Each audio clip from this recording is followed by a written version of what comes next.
తెలంగాణ రాష్ట్ర ఏర్పాటు తర్వాత కాంగ్రెస్ అధికారంలోకి రావడంతో రాష్ట్ర వ్యాప్తంగా హస్తం శ్రేణులు సంబరాలు చేసుకుంటున్నారు.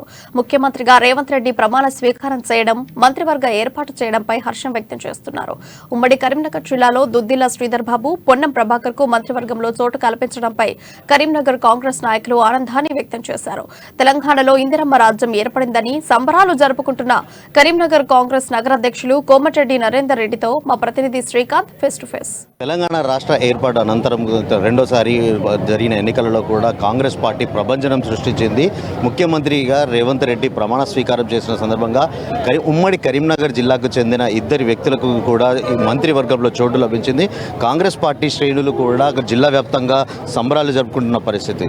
మనతో పాటు నగర అధ్యక్షులు ఉన్నారు, కాంగ్రెస్ పార్టీ నగర అధ్యక్షులు. వారు చెప్పండి, అంటే ఇప్పుడు ఇద్దరికి ఉమ్మడి కరీంనగర్ జిల్లాకు చెందిన ఇద్దరికి కూడా క్యాబినెట్లో చోటు దక్కడం పట్ల కాంగ్రెస్ పార్టీ తరఫున ఎలా చూడవచ్చు?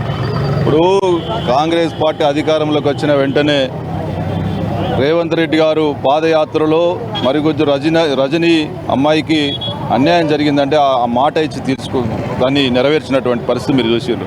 అదేవిధంగా ప్రగతి భవన్ సంబంధించినటువంటి ఇనుప కంచెలు ఏదైతే ఇనుప కంచెల ద్వారా పరిపాలన కొనసాగించారో దాన్ని కూడా తొలగించి ఇలా ప్రజా దర్బారు నిర్వహిస్తూ ఉన్నారు. అదేవిధంగా కరీంనగర్ సంబంధించి గతంలో మంత్రిగా ఉన్నటువంటి శ్రీధర్ బాబు గారు కావచ్చు, ఎంపీగా ఉన్నటువంటి పొన్నం ప్రభాకర్ గారు కావచ్చు, నిరంతరం ప్రజల సమస్యల మీద ప్రజల యొక్క సమస్యలను పరిష్కరించడమే పరమావధిగా పనిచేసినటువంటి నాయకులు.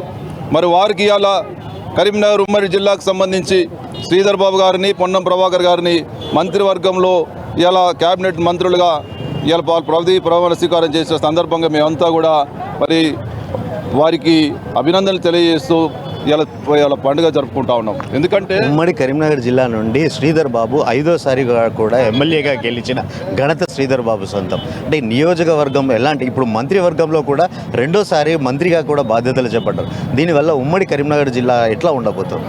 తప్పకుండా గతంలో శ్రీధర్ బాబు గారు ఏ ఒక్క సామాన్య మనిషి వచ్చి ఫలానా సమస్య ఉంది అని చెప్తే వాళ్ళు ఎవరు ఎక్కడి నుంచి వచ్చిండ్రు అనేది దాన్ని కాకుండా ఆ సమస్యను పరిష్కరించినటువంటి ఘనత శ్రీధర్ బాబు గారు. అదేవిధంగా ఇక్కడ ఉన్నటువంటి అభివృద్ధి ఏదైనా చూసుకున్నట్టయితే గతంలో పొన్నం ప్రభాకర్ పార్లమెంటు సభ్యులుగా చేసినటువంటిది. శ్రీధర్ బాబు గారు రెండోసారి కాదు మూడవసారి 2009 కంటే ముందే వారు మంత్రిగా ఉన్నారు. దాని తర్వాత మళ్ళీ మంత్రిగా అయినారు. ఇప్పుడు మూడవసారి వాళ్ళు క్యాబినెట్లో వారు ఉన్నారు. కాబట్టి గతంలో ఎప్పుడు ప్రజలకు ఏ విధంగా అయితే అందుబాటులో ఉండి ప్రజా సమస్యల మీద పరిష్కరించిండ్రో అదే విధమైనటువంటి పాలన ఉంటుంది. మరి ఆ పాలన ఈరోజు ప్రజలకు గత 10 సంవత్సరాలుగా ఇబ్బందులు పడి కేవలం కొంతమందికి మాత్రమే అధికారం చెలాయించినటువంటి పరిస్థితి నుంచి ఇవాళ ప్రజల పాలన ప్రజలకు నేరుగా ఇవాళ శ్రీధర్ బాబు గారి దగ్గరికి వస్తే నరేందర్ రెడ్డో లేకపోతే ఇంకోరు అవసరం లేదు.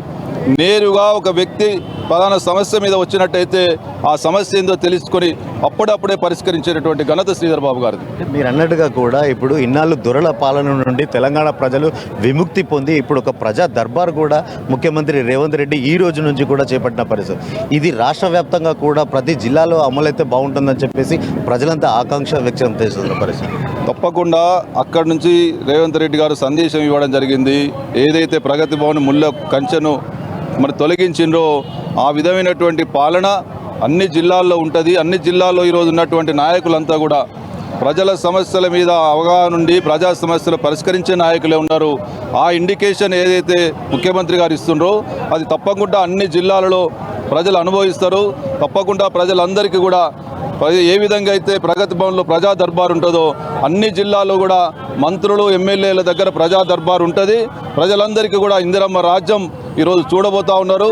తప్పకుండా 6 గ్యారంటీల ద్వారా ప్రజలంతా కూడా ఇవాళ ఏ విధంగా అయితే యువకులు కావచ్చు, మహిళలు కావచ్చు, రైతులు కావచ్చు, నిరుద్యోగులు కావచ్చు, విద్యార్థులు కావచ్చు, ఏ విధంగా అయితే మరి వాళ్ళ శ్రేయస్సు కోసం 6 గ్యారంటీలు చేర్చారో అవన్నింటినీ కూడా అమలుపరచడానికి మొట్టమొదటి సంతకం కూడా పెట్టడం జరిగింది. కాబట్టి తప్పకుండా ఇందిరమ్మ రాజ్యాన్ని ఈరోజు ప్రజలు చూడబోతున్నారని తెలియజేస్తా ఉన్నాం. Thank you.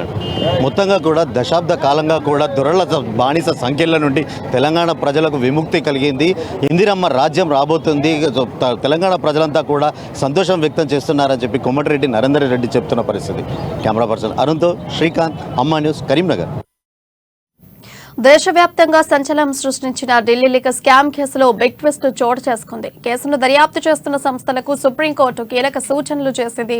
6 నెలల్లో దర్యాప్తు పూర్తి చేయాలని ఆదేశించింది. కాగా ఢిల్లీ లిక్కర్ స్కామ్ కేసుపై ఏడాదిన్నరగా దర్యాప్తు కొనసాగుతోంది. ఈ కేసులో తెలంగాణ మాజీ సీఎం కూతురు కల్వకుంట్ల కవితను ఈడీ పలుమార్లు విచారించిన విషయం తెలిసిందే. పార్లమెంటు ఎన్నికల ముందు సుప్రీంకోర్టు ఆదేశాలతో ఏం జరగబోతోందో అనే ఉత్కంఠ నెలకొంది.